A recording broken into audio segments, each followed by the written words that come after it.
You're shooting. Really? You're a Okay. public figure. Sort of. Okay, so here we're standing the closer as we can be to the border with Jordan in the middle of the river. Half, that's where the border is.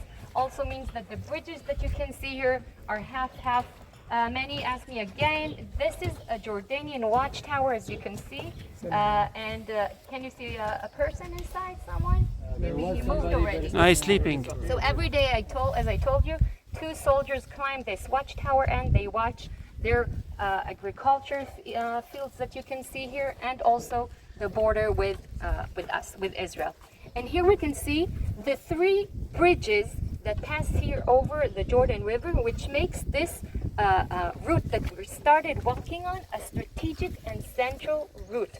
This strategic and central route is being replaced by which road? The 90 road. The 90 road. It's a peripheral road, but still it's very central, still in Israel. It's the longest road in Israel from Eilat to Metula. It's the only road that passes through the Kinneret. But before, the main road was actually here. And that is why you can see three bridges from three different times. And this is actually fascinating because you can see four different rule eras in this small place. And I will start with the most ancient one. It's the Roman bridge that you can see on the left side. It was being reconstructed by the Mamluk.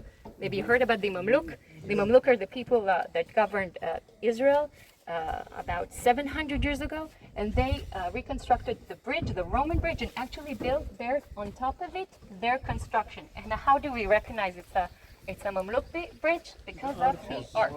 See, it's much more pointed, and unlike the Roman bridge, which is more round. The second bridge that you can see is an Ottoman bridge from the Ottoman times, the Turkish who ruled Israel. One question about this one. So this is all of the actual building of the bridge is Mamluki, or do we have remains of the actual Roman? The remains are from Roman times. The base is Roman, and the reconstruction is from the Black Mamluk. brick is Mamluk. Yes.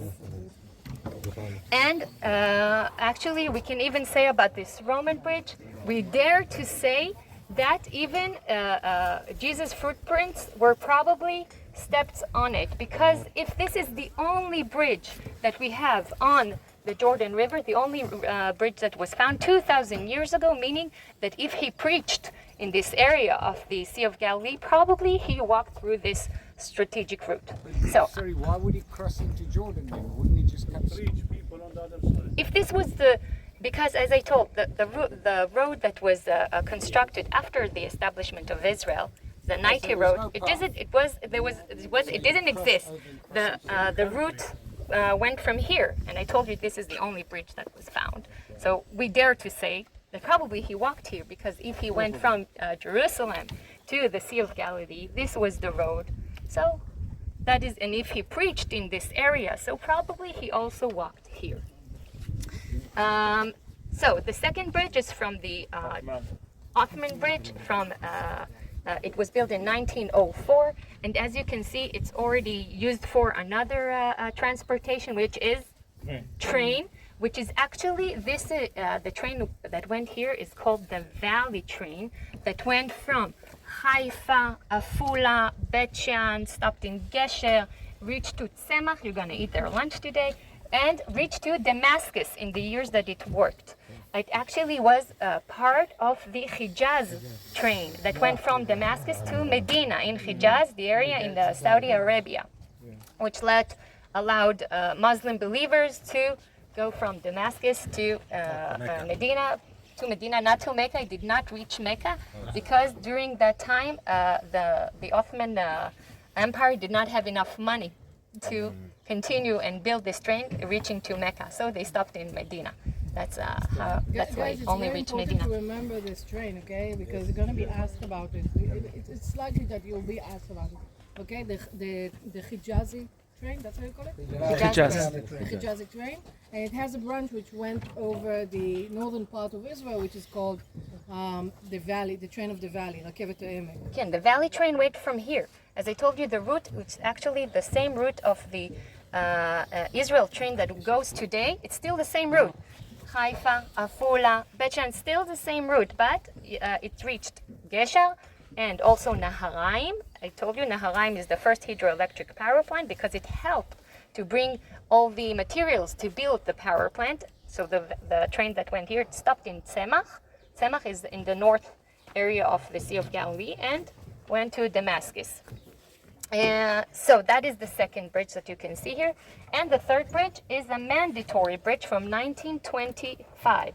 The British, and somebody asked me why is the buses here, because that's an example for the transportation during the British mandate. And actually there is a bus station over there. You can see the sign. That is the original sign, still the original sign from more about 100 years ago, that allowed the kibbutz members to hop in the bus and go to Tiberias or go and come back home or go to Beit Shean, because that's the British that served the buses that went here. So we have 3 different bridges, 3 different transportation means: camels, horses, donkeys. You have a train, and you have 4 vehicles like buses. And you can see Which one is the mandatory bridge? this. This used to be Barbassa. So the route up to the Kinneret crossed over the Jordan and went up the Jordan on the other side. What? The road that went up towards the Kinneret crossed over the Jordan, and then went up on the other side. And went to Tzemach. Other side of the Jordan River. And went to the Tzemach. It stopped, as I told you, in Naharaim. Naharaim is more over there. We will see it much better once we will go to the viewpoint. You see the viewpoint? You see this green? So we will stand there and we can see clearly the hydroelectric power plant.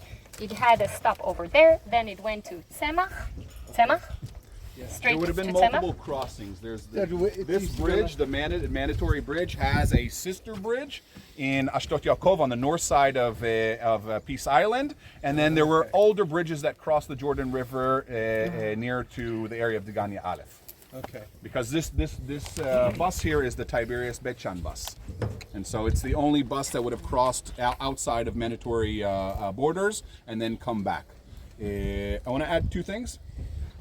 One is, and we're talking about geology today, you can promise yourself a good bridge, and it's not stam that this bridge is still standing here 2,000 years later. Why is this bridge such a strong bridge, and why was it decided to build these 3 bridges here? A strong bridge is built on a strong foundation. What is the... reached that. I Aye, want to ask okay. them, don't let them know. Okay, and האיטלקים, גם תזכירי? Anybody here speak I will Italian? let them know. I will let Italian, so the Italian... شوية حبيبي. סבבה. doesn't matter, but does anyone have a map? אני מעדיפה שנצייר את הדרך של הרכבת, בסדר? Okay, you can take a photo of all the stations once we will enter. No, but I want now. Here, he has. Ari, yalla. Okay, we'll do it because we have